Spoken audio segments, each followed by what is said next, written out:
नमस्कार, स्वागत है आप सभी का द न्यूज़ नाउ में। मैं ही यानेजा आपके साथ। जहां एक तरफ हजारों की संख्या में लेऑफ्स देखने को मिले, वहीं दूसरी तरफ जो एम्प्लॉयज़ हैं आजकल, स्पेशली जो यूथ है, वो कहीं ना कहीं क्वाइट क्विटिंग या मून लाइटिंग की ओर जा रहा है। एक्चुअली ये टर्म्स हैं क्या और इन दोनों का क्या कनेक्शन है कि इतनी ज़्यादा फायरिंग देखने को मिली, डाउन साइजिंग देखने को मिली, वहीं दूसरी तरफ लोग खुद ही काम नहीं करना चाह रहे। इन सारी टर्म्स को समझने की कोशिश करेंगे। आज स्पेशल गेस्ट हमारे साथ ज्वाइन कर चुके हैं दिव्य दुहिता महाजन, फाउंडर इनॉबलर प्राइवेट लिमिटेड, जो कि एक लीडरशिप कंपनी है, लीडरशिप ट्रेनिंग कंपनी है। उनसे बातचीत करेंगे, जानने की कोशिश करेंगे कि एक कंपनी में एक लीडर का रोल कितना ज़्यादा इंपॉर्टेंट होता है, और जहाँ रिसेशन का डर है, लोगों को लेऑफ्स का डर है, वहीं उसी सिचुएशन में लोग इस समय काम नहीं करना चाह रहे हैं। तो क्या ये पूरी साइकोलॉजी है इसके पीछे? दिव्या, सबसे पहले तो आपका स्वागत है द न्यूज़ नाउ में। Thank you so much here, thank you for bringing me here. So psychology जानना चाहूँगी सबसे पहले। जहाँ लोगों को डर है कि हमारी जॉब्स चली जाएंगी, चाहे आप इंडिया की बात कीजिए, बायजूस से शुरू करें या अमेजोन पे जाइए आप, गूगल, बड़ी से बड़ी कंपनी इस समय ले ऑफ कर रही है। और वहीं दूसरी ओर जो जेनजी है, अगर जो आजकल टर्म्स बहुत ज़्यादा ट्रेंडिंग है, वो क्वाइट क्विटिंग के ऊपर बहुत फोकस कर रहे हैं कि वर्किंग एनवायरनमेंट पसंद नहीं आया, will not be more productive then, ठीक है सैलरी मिल रही है, 8 घंटे दिए बहुत है, एंड मून लाइटिंग, दूसरी जगह जाके वो काम करना चाहते हैं फॉर एनी रीज़न। इन दोनों को कैसे आप रिलेट करेंगे, जहाँ डर भी है लोगों में पर दूसरी तरफ वो खुद ही काम नहीं करना चाह रहे? देखिए, जब से ह्यूमन रिसोर्स रहा है तब से ये साइकोलॉजी चलती ही आ रही है जी। हम चाहे अपने घरों को देखें जहाँ पर हमने अपने हेल्पर्स रखे हुए हैं, हम उनको एम्प्लॉय कर देते हैं, उनको पता है ये हमारे पे डिपेंडेंट है, इसलिए हम जी कुछ नहीं भी काम करेंगे, चलेगी, बात बनेगी। लेकिन यही सेटअप जब कॉर्पोरेट सेटअप में आने लगता है, because of cost of investment एक ह्यूमन रिसोर्स पे ज़्यादा होती है, तो लॉसेस भी ज़्यादा होने शुरू हो जाते हैं। तो कंपनी कहीं ना कहीं चाहती है कि हमारा जो रिसोर्स है वो काम करे, लेकिन अगर वो नहीं कर रहा तो they will not even think for a second to not hold them back. तो क्वाइट फायरिंग जो का कॉन्सेप्ट है, ये आया है क्वाइट क्विटिंग से, क्योंकि ऑलरेडी एग्जिस्टिंग जो एम्प्लॉयज थे वो काम नहीं कर रहे थे, but they were taking the handsome amount of money. बिल्कुल। साइमल्टेनियसली कंपनी ने भी पैरेलली क्वाइट फायरिंग करनी शुरू कर दी। उन्होंने शॉर्ट लिस्टिंग किया कि हमें जो लोग नहीं चाहिए, will get them off the company as soon as possible. अब क्योंकि रिसेशन का एक ऐसा दौर आने वाला है जहां पर कंपनीज एम्प्लॉयज को बाहर निकाल रही हैं जी, तो उसको देखते देखते एक ऐसा इफेक्ट सामने आया है, जिन कंपनीज में एक प्रॉफिट मार्जिन इक्वल भी है, still they are firing employees just for the sake of covering them in the future, in time to come. अब ये कॉन्सेप्ट ऑफ कोर्स आज का तो नहीं है, बिल्कुल, लेकिन आज में जब है तो हम ये भी इफेक्ट देख पा रहे हैं कि both parties, employer and employee, both are exploitative in nature. बिल्कुल। हम जब एम्प्लॉयर की बात कर रहे हैं, एम्प्लॉयर को काम चाहिए, वो कम पैसे में भी एम्प्लॉय को लाने की कोशिश करेगा। जब एक इंसान से 10 इंसान का काम निकाला जाएगा तो ऑफ कोर्स कहीं ना कहीं एम्प्लॉय भी उसको एक्सप्लॉइट करने की कोशिश करेगा, वो कहीं और अपॉर्चुनिटी लाने की कोशिश करेगा जहां पर उसको बेनिफिट ज्यादा मिले। तो moonlighting came into effect, जहां पर आप ऑलरेडी एग्जिस्टिंग हैं but still you are looking for some other opportunities to come across. तो मून लाइटिंग की अगर बात की जाए, जहां आपने कहा कि सपोज ओवर टाइम एम्प्लॉयर करवा रहे हैं तो उसके पेमेंट भी नहीं मिल रही, इतना बर्नआउट एक एम्प्लॉय हो जाता है कि शायद वो मून लाइटिंग की ओर देखे ही ना। तो क्या ये दोनों टर्म्स इंटर रिलेटेड हैं कि एम्प्लॉयर्स ऑन पर्पस ये करवा रहे हैं, बर्नआउट हो एम्प्लॉयर का, ताकि वो मून लाइटिंग ना करे और पूरी डेडिकेशन कंपनी को दे, प्रोवाइडेड वो सैलरी उसको उतनी दे जितनी डिसाइड हुई है, ओवर टाइम के लिए पे ना करें? तो कैसे आप देखते हैं इसको? ये विल टेक एन एग्जाम्पल।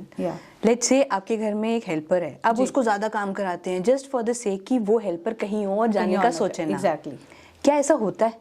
जितना ज्यादा आप काम कराएंगे उतना वो जाने की कोशिश करेगा। तो जितना हम बर्न आउट कर रहे हैं उतना ही रिपल इफेक्ट में वो बाहर जाने की कोशिश कर रहे हैं, अपने लिए और काम ढूंढ रहे हैं, पैरेलल इनकम क्रिएट कर रहे हैं, so that they are not dependent on one income and they are living their livelihood with respect to whatever is happening in the modern society at this point of time जी। अब हम इसे legitimate भी कह सकते हैं, क्योंकि कहीं ना कहीं एम्प्लॉयर ने उसको एक्सप्लॉइट किया जी। इन चीजों की एक्चुअल वे में कॉर्पोरेट सेटअप में एक कॉन्ट्रैक्ट होता है. Whenever you engage an employee you sign a contract. अब कंपनी ने उस एम्प्लॉय के साथ क्या कॉन्ट्रैक्ट साइन किया हमें नहीं पता. हम इसको यहाँ टैग लगाते हैं कि ये लेजिटिमेट है या नॉन लेजिटिमेट है. वो हम कैसे कर सकते हैं? लीगल टर्म में कंपनी ने उसके साथ क्या टर्म्स एंड कंडीशन रखी थी. अगर उसने कंपनी ने टर्म्स एंड कंडीशन रखी कि yes you can not work anywhere other than this for next 5 years, जी right, then it is the responsibility of employee to fulfill that particular aspect. There could another be a possibility कि employee को पता ही ना हो. बड़ी बारी एक hush में हम लोग साइन कर देते हैं लेकिन एम्प्लॉय ने कभी पढ़ा ही नहीं. जी. अगर एम्प्लॉय ने पढ़ा ही नहीं तो वो भी लेजिटिमेट माना नहीं जाएगा. क्यों? क्योंकि उसकी अवेयरनेस में नहीं था. But how will you prove it? Again we need to stringent our laws. अगर कॉर्पोरेट लॉज हमारे स्ट्रिंजेंट हो जाते हैं तो आज नहीं तो कल हम इस पे रोक लगा सकते हैं. लेकिन अगर आज लोग मून लाइटिंग कर रहे हैं और क्वाइट क्विटिंग कर रहे हैं, we can not determine on the basis whether this is legitimate और नॉट. जी. रेस्ट हर इंसान का एक पोटेंशियल होता है. हम उस पोटेंशियल को हमेशा बढ़ाने की कोशिश करते हैं और कहीं ना कहीं हमारी ट्रेनिंग जो हम as an company as a leadership training company हम लोग प्रोवाइड करते हैं, वो ट्रेनिंग बेसिकली एक एम्प्लॉय के गैप्स को फिलअप करने के लिए होता है ताकि वो अपनी परफॉर्मेंस को एनहांस कर सके और कॉर्पोरेट की डिमांड्स को फुलफिल कर सके. अब क्योंकि एक ऐसा सिनेरियो बन गया जहाँ पर डाउन साइजिंग होने लगी, जहाँ पर मून लाइटिंग होने लगी, जहाँ क्वाइट क्विटिंग होने लगी, हमने ये देखा कि corporates seems not interested in going for a very profound kind of trainings that integrate employee with the goal of the company. जी. हम कहते हैं कि एम्प्लॉय को स्किल डेवलपमेंट ट्रेनिंग्स दी जाएं, एम्प्लॉय का जो अपना पोटेंशियल है उसको बिल्डअप करने की एक टेक्निकल सपोर्ट की ट्रेनिंग्स दी जाए. लेकिन क्या टेक्निकल सपोर्ट उसके मेंटल एबिलिटी को मैच करता है कि नहीं करता है, ये हमें देखने की बहुत ज़्यादा ज़रूरत है. अगर हम उसको फिलअप नहीं कर पाए, इसका मतलब क्या हमारी एक लेग काम कर रही है, दूसरी लेग प्रॉपरली काम कर रही है कि नहीं कर रही है. You can not work on one leg and say कि I am going to be marathon runner. You will have to work on both the aspect of your existence. So parallelly अब क्या होता है कि जब हम अप्रोच आउट करते हैं कि इमोशनल इंटेलिजेंस ट्रेनिंग प्रोवाइड करना चाहते हैं तो HR would say what is a need, we don't need it. Second, if you approach में स्ट्रेस मैनेजमेंट ट्रेनिंग्स प्रोवाइड करना चाहते हैं, our employees are not burned out. We don't require stress management training programs. So their approach is narrowed down by the projection that they get from what the other person is coming with, instead of the fact that they are not willing to accept कि हमारे employees में इतना potential नहीं है जितना हम demand कर रहे हैं विद रिस्पेक्ट टू आउटपुट. हमें उसको बढ़ाना है. तो हम उसको तभी बढ़ा पाएंगे जब हम उनको ऐसा एनवायरनमेंट प्रोवाइड, इकोसिस्टम वैसा होगा, आपकी प्रेजेंस वैसी होगी, आपकी एग्जिस्टेंस इस तरीके से हो कि आप एक दूसरे को अकोमोडेट कर पाए, तब जाके आपका ह्यूमन रिसोर्स एक प्रॉपर वे में काम कर सकेगा. जी. दिव्या, मैं आपके साथ 2-3 एग्जांपल शेयर करके उन आप कह सकते हैं केस स्टडी जो है वो डिस्कस करना चाहूँगी, क्योंकि इस समय कॉर्पोरेट में ट्रेंड्स बहुत ज़्यादा बदलते हुए नज़र आ रहे हैं. तो एक एक करके वो स्टडीज़ मैं आपके साथ शेयर करना चाहूँगी. फर्स्ट सिचुएशन हम ये ले सकते हैं कि सपोज़ कोई एम्प्लॉय है, काफ़ी सालों से कंपनी में काम कर रहा है, पर उतनी ज़्यादा टेक्नोलॉजी को अडेप्ट नहीं कर पा रहे या उतनी ज़्यादा प्रोडक्टिविटी अब नहीं है. एंड सपोज़ उनकी सैलरी 50-60,000 है, एक अच्छी अमाउंट उन्हें मिल रही है. वहीं दूसरी ओर अगर वो नहीं ऐसा कर पा रहे हैं तो कंपनी उन्हें रिटेन नहीं करेगी. एंड क्योंकि वो इतने इनकम्पिटेंट नहीं है कि उनको दूसरी जगह कहीं जॉब मिले, उनके लिए भी एक लॉस है. दूसरा, वो 10,000 में कोई बिल्कुल फ्रेशर हायर कर लेंगे जिसको एटलीस्ट कंप्यूटर चलाना आता है, MS वर्ड आता है चलाना, एक्सेल आता है चलाना, उसको उस फ्रेशर को एक्सप्लॉइट भी किया जाएगा. तो दोनों सिचुएशन में कंपनी ही गलत है और कहीं ना कहीं एम्प्लॉय सफ़र कर रहा है. तो इसको अगर केस स्टडी को हम देखें तो इससे आप कैसे डील करेंगे? देखिए, ये केस स्टडी में 2 सिनेरियो हैं. पहला एक एम्प्लॉय का, एक सेकंड है एम्प्लॉयर का. जी. अगर मैं एम्प्लॉयर की बात करूँ, सपोज मेरी एक कंपनी है नॉबलर प्राइवेट लिमिटेड, मेरी रिस्पॉन्सिबिलिटी है whosoever come into my company, I train them. जी. If that particular person is not into that frame of mind, I bring that particular person into that frame of mind so that my work is done on time. Yes. This is my responsibility. Then that was the purpose of training when it all started after industrial revolution. ताकि हम gaps को bridge up कर सकें. अब अगर वो चीज़ नहीं एक एज एन एम्प्लॉयर मैं कर पाई अपने एम्प्लॉय के लिए, तो लॉस एम्प्लॉय का भी है, मेरा भी है. क्यों? क्योंकि मैंने उस पर पैसा भी खर्चा, मैंने उस पर वक्त भी खर्चा. अब जब मैं बात करूं एम्प्लॉय की, suppose as a student you go to any of the college और institution, it is your responsibility to learn the new ways of education, right? To learn different aspects of subject. No one is going to teach you that. तो यहाँ पर अगर employ काम नहीं कर रहा तो एम्प्लॉय का भी कसूर है जी. और उस कसूर की वजह से वो एक एम्प्लॉयर का टाइम भी बर्बाद कर रहा है, अपना भी टाइम बर्बाद कर रहा है. Because then if he is fired from that particular position he is not going to get anything good other than this thing from your. Yes. और वो मिनिमम पे जब वो किसी और छोटी जॉब पे चला जाएगा तो उसकी ग्रोथ नहीं होने वाली.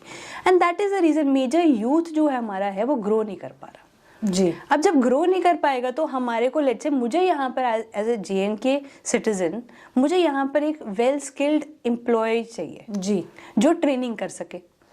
अब ट्रेनिंग कौन करवा पाएगा? जिसको इंसानों की समझ होगी, जिसको on the spot quick responses देने का एक कला होगी जी. अब ये कला कोई लेके तो पैदा नहीं हुआ, उसको ग्रूम अप करना पड़ेगा. आप स्टूडेंट ऑफ आवर यूनिवर्सिटीज और colleges interested in training programs? Do they really want to understand what kind of skill is required? How do you go on a stage and speak? All these questions come into the frame of mind of an employer, right? अगर willingness ही नहीं है तो आगे की चीज़ें कैसे बढ़ेंगी? बिल्कुल. तो जब बढ़ेंगी नहीं तो मुझे रिसोर्स कहाँ से मिलेगा? और लेट्स से अगर रिसोर्स मुझे मेरी अपनी स्टेट में नहीं मिला, मुझे बाहर से हायर करना पड़ा, तो मेरी कॉस्ट ऑफ रिसोर्स बढ़ गई. एग्जैक्टली. जब कॉस्ट ऑफ रिसोर्स बढ़ी तो मेरा एक्सपेंडिचर बढ़ गया. मेरे को कंपनी सर्वाइव भी करनी है. क्या मेरे पास इतना बिजनेस है कि मैं उसको सर्वाइव कर सकूं अपने एम्प्लॉय को हाई एंड कॉस्ट पे? अब अगर मैं नहीं कर पा रही हूं तो मैं लॉस में जाऊंगी जी. मैं काम नहीं कर पाऊंगी. तो ये बड़े सारे फैक्टर रहते हैं कंपनी का सर्वाइवल के लिए. एम्प्लॉय एक छोटा सा रिसोर्स है लेकिन वो मेजर कंट्रीब्यूटर और फाउंडेशन है पूरे कंपनी के लिए. तो उसको कंट्रीब्यूट करना भी इक्वली जरूरी है. कंपनी को भी देखना है कि एम्प्लॉय को किस चीज की जरूरत है. तो बोथ एंड पे लॉसेस और बोथ एंड पे गेन्स है. और सेकेंड सिचुएशन जो मैंने कही कि कोई फ्रेशर हायर कर लेते हैं एंड तुम सीख लो, इस चीज़ को शायद कई जगह मैनिपुलेट भी किया जाता है और कहीं ना कहीं फ्रेशर्स के लिए सीखना भी बहुत ज़्यादा इंपॉर्टेंट है, पर ओवर टाइम उनसे करवाया जाता है और उसका एक्स्ट्रा पे नहीं किया जाता है. तो इसको कैसे देखते हैं? देखिए वहाँ पर एक्सप्लॉयटेशन डेफिनेटली है जी. Right. I completely agree with that.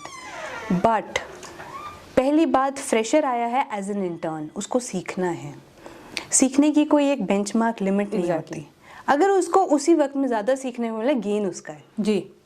यहाँ पर गेन कंपनी का भी है क्योंकि वो लो वेज पे एक हाई एंड काम करवा रही है कंपनी जी. बट देखने की बात ये है क्या कंपनी उस एम्प्लॉय को और उस इंटर्न को रिटेन कर पाएगी? अगर रिटेन कर रही है दैट मीन्स उसकी एबिलिटी डेवलप हो गई. बिल्कुल. तो उसको एक प्लेटफॉर्म मिला था ग्रो करने का. अगर वो प्रॉपर्ली ग्रो कर गया इनकी पेस के हिसाब से, एम्प्लॉयर की पेस के हिसाब से, देन ये बोथ वेज गेन होगा जी. लेकिन अगर नहीं तो otherwise also that particular intern will learn something and will go somewhere else and find a right opportunity for himself और हरसेल्फ. जी. So both these aspect I believe they are synonyms. They are complementing each other. जी. Right? So yeah. So कोई provision है इसके लिए कि if I am getting over exploit या मुझसे ज़्यादा काम कराया जा रहा है, पे नहीं उसके अकॉर्डिंग मिल रही मुझे, तो क्या कोई उसके लिए प्रोविजन है? See, law पे आप कंप्लेन कर सकते हैं. जी. The corporate laws which define the labor law also. जी. कि लेबर की क्या लॉ है, लेबर को कितनी एक्सप्लॉयटेशन आप रेगुलराइज्ड है, कितना आप उससे काम करा सकते हैं, कितना नहीं करा सकते. अगर कोई कंपनी आपको पे नहीं कर रही है then you can reach out to court. There are multiple organizations who help you with that also. तभी तो यूनियंस बनी थी जी. कि कंपनीज में यूनियन हो, इंडस्ट्रीज में यूनियन हो कि एम्प्लॉय जो लेबर है हमारी लेबर क्लास उसको सेटबैक नहीं होना चाहिए। जी, और ऐसी सिचुएशन आए ही ना, इसके लिए ऑलरेडी ट्रेनिंग्स दी जाएं, ये कितने इंपॉर्टेंट है? देखिए, सिचुएशन तो अराइज होगी होगी जी, ऐसा तो हो नहीं सकता सिचुएशन अराइज ना हो, बट एक लिमिट तक हो, एक बहुत लिमिट तक ज़्यादा हो। नहीं। उसके लिए जैसे मैंने आपको बताया, right kind of training design for the right kind of organization जी। With respect to looking into the fact the requirements of the employees. जी सेकेंड थिंग इज कितनी देर तक वो ट्रेनिंग की दी जाती है। जी let's say when I used to go to the corporate setup, जैसे मैडम आप आइए, आप एक दिन का सेशन ले लीजिए। अगर आप स्कूल में जाते हैं, आपको टीचर से सीखने के लिए एक दिन नहीं, आपको 1 साल 2 साल 3 साल 4 जी। साल लगता है। आप उसकी लैंग्वेज समझते हैं, उसकी जी। वोकैबुलरी समझते हैं, फिर आप उसको उससे सीखना शुरू कर देते हैं। इवेंचुअली इम्प्लीमेंट भी करना Right. इम्पोर्टेंट है। अब हमने ये देखा कि कॉर्पोरेट सेटअप में जैसे जैसे हम बड़े होते गए, हमारी लर्निंग एबिलिटी कम होती गई। क्यों? क्योंकि हम प्री कंसीव नोशन के साथ वी नो एवरीथिंग। जी अब जब हम इस प्री कंसीव नोशन के साथ वी नो एवरीथिंग, तो लर्निंग एबिलिटी जब कम हो गई, how can one day put an impact on you, even if it is throwing an impact on you कि नहीं, wow session was very good, we really enjoyed, but what you learn from it and how you are going to incorporate those learning into your life.